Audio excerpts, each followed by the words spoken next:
Para sa isang political analyst, tila wala nang ibang ginagawa ang palasyo kundi sirain at sisihin ang mga Duterte mula nang maupo si Palace Press Officer Claire Castro sa Malacanang. Alamin ang detalye mula kay Virgil Parba. Nakakahiya dahil ginagawa itong part and parcel ng presidential communication. Napakababang uri ng pagpapaliwanag. Ganito inilarawan ng political analyst na si Professor Malu Tiquia ang mga ginagawang pahayag ng Presidential Communications Office o PCO sa eksklusibong panayam ng SMNI Radio. Ang komentong ito ay kasunod ng pagtuligsa ng Press Secretary ng Malacanang na si Attorney Claire Castro sa naging biyahe ni Vice President Sara Duterte sa Australia, kung saan sinabi nito na kung ito ba ay pang-personal o pang-bayan. Ayon pa kay Tiquia, mula nang italaga si Attorney Claire Castro sa PCO ay tila wala ng ibang misyon kundi atakihin at siraan ang mga Duterte, kaya tinawag niya itong attack dog.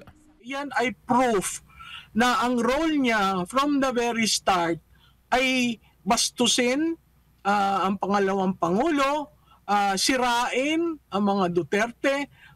Since February nang pumasok yan, wala namang default na sinabi ang attack dog na yan eh.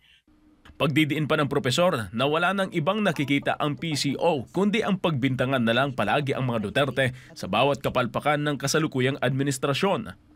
Nag-e-end siya na Duterte at bine-blame niya ang Duterte. Maling-mali naman yan kasi nakita mo dyan, oh, nandyan ang Malacanang Palace, nandyan ang Philippine flag, nandyan ang Presidential Communication flag.